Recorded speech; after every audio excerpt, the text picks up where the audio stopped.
সুপ্রিয় দর্শক, আমি ডক্টর নাজিরুম মুবিন ক্যান্সার বিশেষজ্ঞ হিসেবে কাজ করছি ঢাকা মেডিকেল কলেজ হাসপাতালে। আজ আমি কথা বলবো ব্রেস্ট ক্যান্সার বা স্তন ক্যান্সারের চিকিৎসা সম্পর্কে। প্রিয় দর্শক, আপনারা জানেন ক্যান্সারের চিকিৎসাকে মোটা দাগে তিনটি ভাগে ভাগ করা যায়।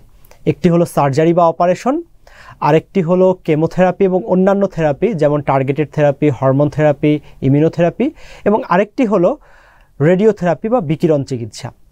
ব্রেস্ট ক্যান্সারের রোগীদের এই তিনটি চিকিৎসা পদ্ধতিরই প্রয়োজন পড়ে। তবে আগে কোন চিকিৎসা পদ্ধতিটি নিতে হবে তা নির্ভর করে রোগীটি কোন স্টেজে আছে এবং তার ইমিউনোহিস্টোকেমিস্ট্রি রিপোর্ট বা মলিকুলার স্টাডি রিপোর্টে ER, PR, HER2 কোনটি পজিটিভ কোনটি নেগেটিভ তার উপরে। তবে একটি বিষয় আমাদের লক্ষ্য রাখতে হবে, ব্রেস্ট ক্যান্সারের চিকিৎসাটা একটি দীর্ঘমেয়াদী চিকিৎসা। এই চিকিৎসার মধ্যে ক্যান্সার চিকিৎসা সবগুলো অনুষঙ্গই আমাদেরকে কাজে লাগাতে হয়, ফলে এই চিকিৎসাটা কিছুটা ব্যয়বহুলও বটে।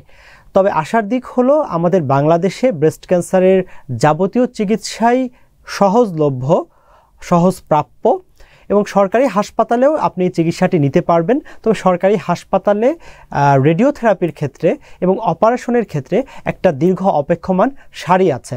কেমোথেরাপির ক্ষেত্রে তো হয়তো ততটা নেই, এটা আমাদের যন্ত্রপাতির একটা অপ্রাপ্যতার কারণে বা অপ্রতুলতার কারণে কিছুটা দেরি হতে পারে। তবে এই সময়ের মধ্যে আমরা অন্যান্য চিকিৎসাগুলো এগিয়ে নিতে পারি। এই খরচটি নির্ভর করে আপনি কোন প্রতিষ্ঠানে চিকিৎসা নিচ্ছেন তার উপরে। সরকারি প্রতিষ্ঠানে চিকিৎসা নিলে খরচ একেবারেই কম, আর বেসরকারি প্রতিষ্ঠানে চিকিৎসা নিলে সেটি নির্ভর করে বেসরকারি প্রতিষ্ঠানটি কেমন মানের তার উপরে।